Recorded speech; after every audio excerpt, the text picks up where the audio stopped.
IRCTC reported its numbers for the quarter gone by, and to discuss those in greater detail, we are now joined by the CMD of the company, Mr. Rahul Himalaya, who is now joining us. Mr. Himalayan, afternoon, Ashesha here. And first up, let's talk about the new website launch, which was delayed from July to August. What is the final date with respect to when it is expected to go live? And does the new portal now improve convenience fee realization or ticket volumes for you going forward? See, the beta version was launched as committed on 15 July. Basically, whenever something is launched, it is brought in an experimental phase. The prime objective is there should be no inconvenience to the customers. If we go with the site and we find so that 1 month was the learning phase from various users, customers, the Gen Z also, from where we got the idea from MNIT Jaipur also. So now we have almost migrated in everything in the beta version to the extent of around 85 to 90%, and very soon. So this exact date I cannot tell, but maybe in 8 to 10 days or 15 days, we can go for the full-scale version of the new UI UX IRCTC website. Understood, Mr. Himalayan. So this 8 to 10 days time period, we're going to be watching out for that. Hi, good afternoon. This is Snehi also joining in. Now, like the unified portal, what are the next revenue levers, and can you quantify the incremental revenue opportunity, and what's the FY27 target for non-ticketing digital monetization? When we talk about the revenue for FY27, so right from catering, Rail Neer, tourism and IT. Now you have spoken more about tourism and IT, so I will focus upon that. But I'll just give you a glimpse. In catering, we'll have more trains. There is a passenger growth of around 8%. Around 20 Vande Bharat sleeper are supposed to come. In Rail Neer plants, there are around 4 Rail Neer plants which are on the anvil, right from Ranchi, Bhagalpur, Mysuru and Prayagraj, of which land has been allotted in Prayagraj, Mysuru and Ranchi. And there are 2 plants which are being augmented, Ambernath from 2 lakhs to 3 lakhs and Danapur from 1 lakh to 2 lakh. Now coming to unified portal, like you said, unified portal is an interface between tourism and IT, where we'll utilize the customer base of our NGET to also be engaged with our tourism offerings. So this unified portal, which is based on scalability, technology, UX, UI, financials and marketing regimen, is will help us in growing our revenue leaps and bounds. Number one. Number two. Okay, and Mr. Himalayan, let's also talk about Rail Neer new plants that are now in various stages.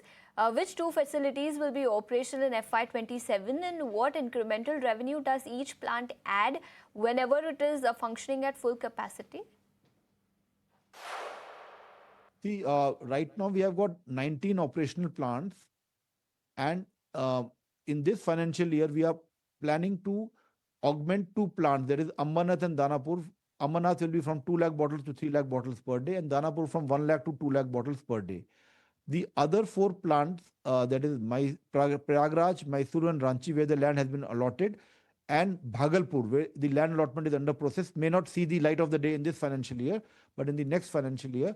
So our installed capacity, which is around 17.7 currently, and the supplying capacity is around 15.5, will increase to more at the rate of 72,000 per new plant, around 23, between 23 to 25 lakh bottles per day, where the requirement in peak is around 30 and non-peak is around 25 lakh bottles per day. So these are the efforts by expansion and augmentation of our Rail Neer plants to meet out the capacity requirement demand. Okay, and Mr. Himalayan, UPI share, that now makes up close to 52% and compressing ticketing margins. Is there any commercial mechanism to recover UPI costs from passengers or the government? See, we have got this, we also, IRCTC is a Navratna PSU of Indian Railways. So we also align ourselves with the socio-economic fabric of the country, the requirements, the direction. UPI, we all understand, is 10 and 20 versus 15 and 30. The share has increased. We have also introduced UPI CC, credit card and credit line, in which the number of is growing, in which the convenience fee matches to 15 and 30. That is one way. And this decision has to be thought and taken as far as this is, will offset it by increasing the number of tickets. then the convenience fee, which has also increased from 236 to 248, as you have seen. Tourism, meanwhile, Mr. Himalayan grew by about 19% in FY26, with the CMD now being the director of tourism business. Does that signal an acceleration in tourism investment, and is the hotel business entry on the anvil anytime soon?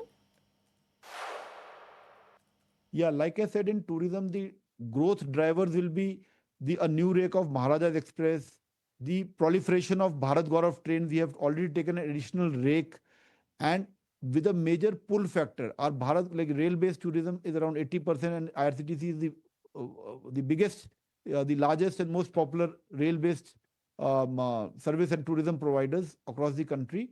And the unified portal, which I said will be an interface between the tourism and IT, the way they will meet at crossroads and provide customer delight. So Maharaja's unified portal, Bharat Gaurav rakes, and the upscale, the elevation, or you can say upgradation in the OTA market. We are yet to capture the OTA market when we compare with, as far as online ticketing, air ticketing is concerned, hotel is concerned, bus is concerned. So we have to grow. We have growth plans in that segment also.